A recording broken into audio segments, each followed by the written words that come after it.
Okay, this is where things get very, very bad.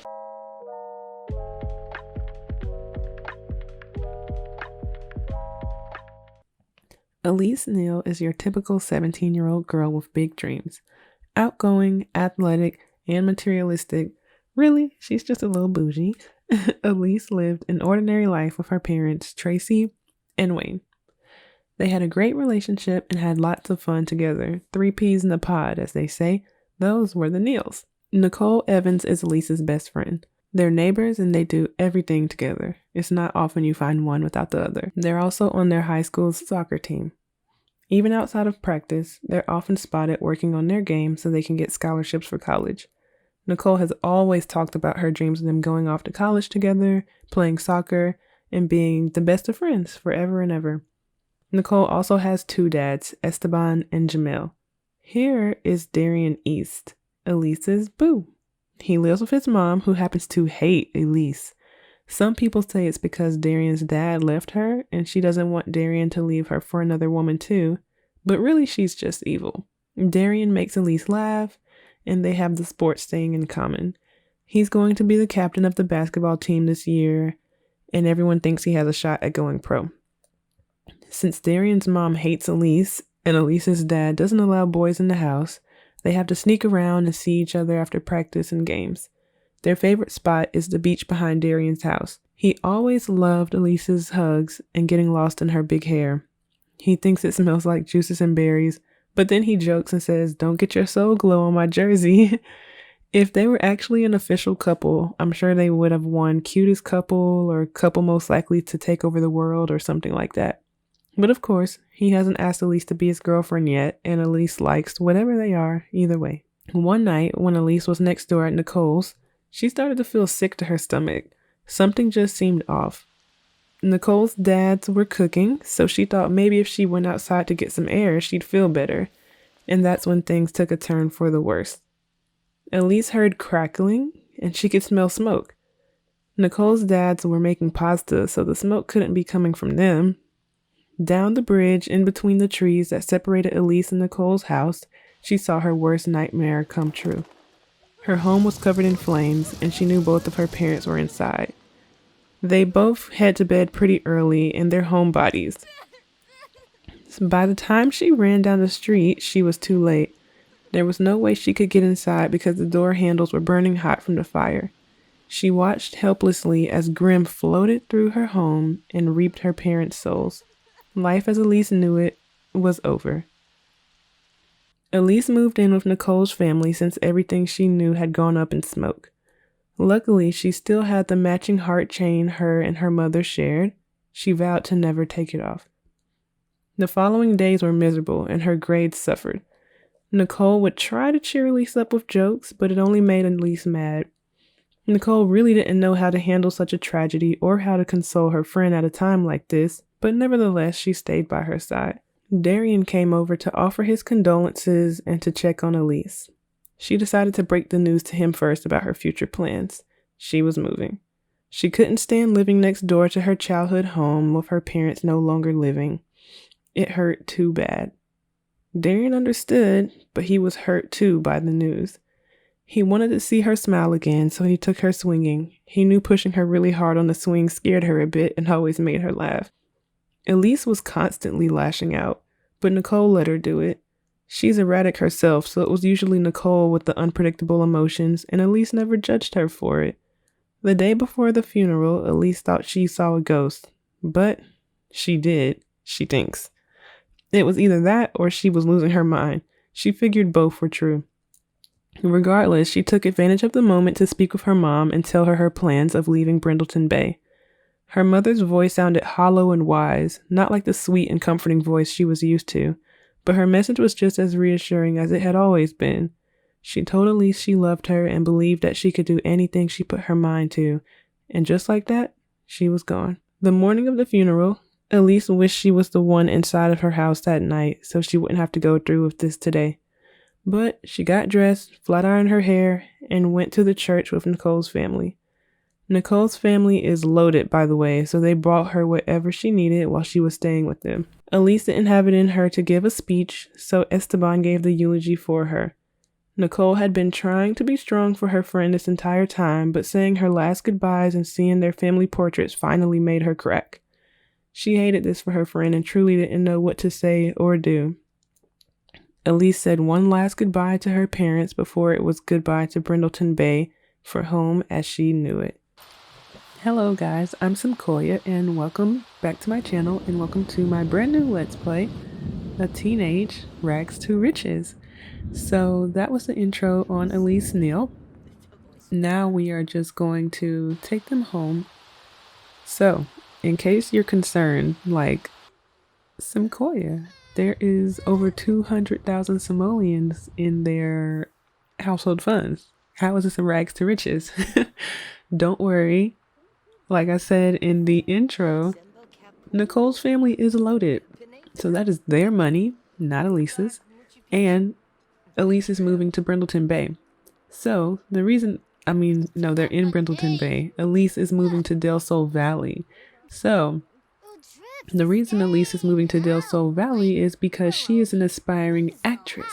She wants to be a triple threat, an actress, a dancer, and a singer. So she's moving to Brindleton Bay so that she can pursue those passions. And right now she is just telling her best friend her plan, like, hey, so I really appreciate you guys for letting me stay here, but I have to let you know that I bought a train ticket and I'm leaving for Del Sol Valley tomorrow. And Nicole is like, you're doing what? I thought you were gonna stay with us. Like, what do you mean? Why are you going to Del Sol Valley? For how long? And she's like, forever. And Nicole's just like, wait a minute. What about soccer? We're supposed to be going into our senior year. We're supposed to go to college together. Like, how will we do all that if you move to Del Sol Valley? And Nicole's just like, we still will be able to do all that, but Darian just texted me, so I need to go over to his house and say goodbye, and, we'll talk more about the details later. So, Darian's mom hates Elyse, but he told her the news of her tragedy, so she actually let her come in the house this time. Because normally she is like, that girl cannot come in my house. Look at her. Okay, yeah, so she is home. She's upstairs crying in the bed because of the storm that she's afraid of. Like all Sims. Like, are there any Sims that are bold and aren't afraid of storms? Because it seems like it's not.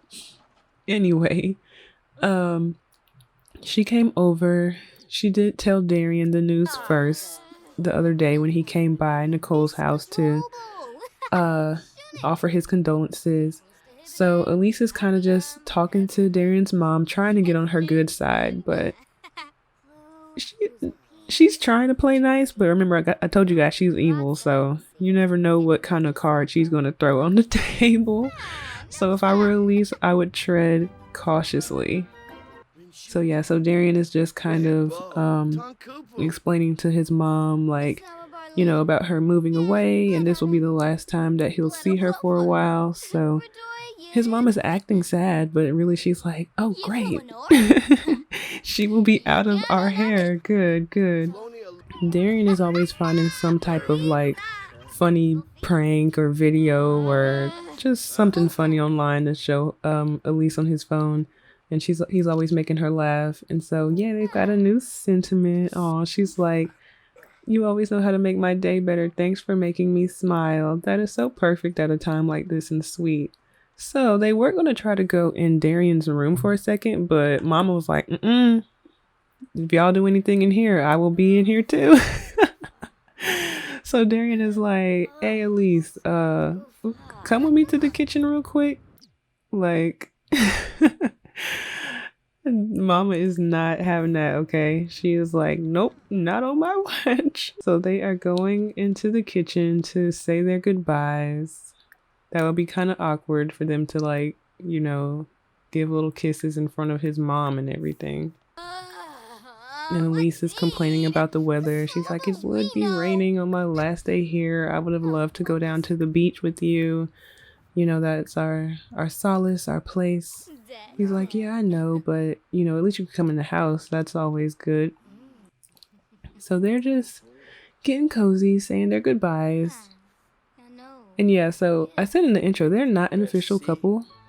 they're just, they're teenagers. They just never brought it up. He never asked, and luckily she never pressed him about it. She just kind of accepted what it is because they spend the time together. They act like a couple. Everybody thinks they're a couple, and they are being teenagers, being sneaky, while his mom is occupied in this book. Oh my gosh! See, they better be careful because if she has to go to the bathroom or if she goes into the kitchen, luckily she's so afraid of this storm, they might be okay. But up to no good. Okay, so they are finished doing whatever they were doing. And they're literally just walking out, trying to look all innocent, like, oh, nothing to see here. Like, where did the mom think they went? Did she think they were in the corner of the kitchen or something? Oh, now she runs past the bathroom door. They are lucky. They are really lucky because if she would have known they were in that bathroom, let's just say Elyse would be going to Del Sol Valley tonight, okay? She wouldn't even be able to go tomorrow because his mom probably would have kicked her butt all the way out there. So she gave him a sweet little kiss on the cheek before she has to leave. And he's so sweet. He's literally like running after her to make sure that she gets to her Uber okay. He's like, the street is a little far off from my house. Let me make sure you're getting there okay. Okay, so Elyse is home and Nicole and her dad Esteban are surprising her with gifts. So Esteban just gave her $500. He's like, yeah, so I know that with you moving and going to this boarding school in Del Sol Valley, I just wanted to make sure you get started off on the right foot. I know you said you've got a scholarship that you applied for that should be coming in soon, but this should help you out. And so she was super appreciative of that money from him. And when she went upstairs, Nicole was kind of taking a little selfie, like little like Snapchat video or something like that. Like, surprise, I got you more presents. So she wants her to open up her gifts. And she's like, it's nothing. You told me that you were leaving. So me and my dad just really had to get you something. And she got her some clothes, actually. And look at her. So ungrateful. We never know what the future holds, so this future cube might help. And Elyse she's a materialistic sim. She's bougie. She's like, why would you get me a future cube? But anyway, these are the outfits that they got her. So since she's moving to Del Sol Valley and the nights are kind of cold, but it's warm in the daytime and stuff, they got her a skirt and they're like, oh, you're gonna be in this big city with all these flashy stars. So we thought a nice flashy jacket would help you fit right in. And so they got her that jacket. They got her this little camouflage jacket in some fun colors. I tried to keep all her outfits to still look like a teenager because, in The Sims, they don't always look like teenagers. So I tried to keep everything like very teen-like. But yeah, so they got her that. And then they got her one more outfit that I'm going to speed through. So Elyse is just online checking everything for her departure for tomorrow. And then she's also going to browse the obituaries just to kind of, she's grieving right now. So she just kind of wants to look at them again and read up on her parents and just see what else is on there right now.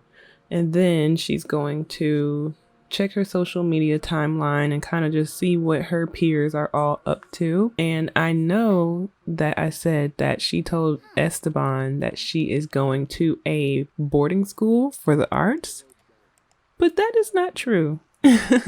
She has no plans for that. She is just moving to Del Sol Valley with now $500 in a dream. But don't worry, you guys. Don't worry, you guys. This $500 means nothing, which you will see in episode 2. This is still going to be a rags to riches, very much so. But Nicole's family doesn't know that. Or they would try really, really hard to not let her move. And they would probably even go as far as to adopt her, as their caregiver so that they can take care of her and everything. But she used to live literally next door. So she just cannot bring herself to keep living here, knowing her parents aren't there, walking past the house all the time, seeing it through the trees, seeing whatever's going to happen with whoever renovates the house because after the fire, like she cannot do that. And so all her life she's wanted to see her name in lights and be a star. So she's like, you know what better time than now to get out of Brindleton Bay and go to Del Sol Valley and make my dreams come true. Like I can't stay here anymore. Like it hurts too bad. So that is her plan, y'all. She is going to go to Del Sol Valley and try to work her way up into stardom. She has no skills in acting yet. Her parents always said she can sing, but she hasn't taken formal classes. Nothing like that. So some of her goals are going to be to get braces. I don't think you could see in any of the screenshots, but her teeth are not straight. So she needs to get braces.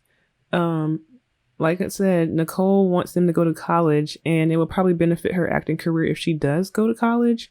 So let me know what you guys think. Should that be one of her goals, to go to college? She'll definitely have to pay out of pocket because her grades are not going to get her in on any kind of scholarship. She could get need-based, but this is rags to riches, so she's going to pay for it. I'm not looking at my list of things I wanted her to do. Oh yeah, she has contacts right now, but that can only last for so long, so she's going to need to buy glasses. She's got a lot of things that she's going to need to do and pay for. So once again, you'll see in episode 2 that this $500 is irrelevant. But yeah, so that is Elyse Neal. She is a teenager. So she's 17. She's going into her senior year of high school.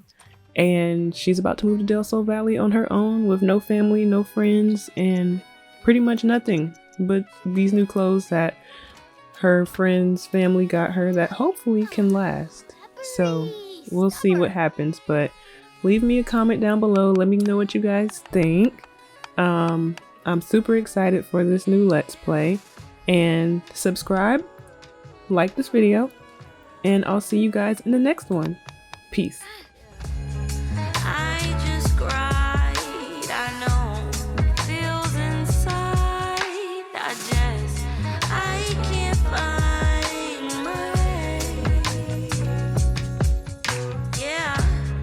Think I'm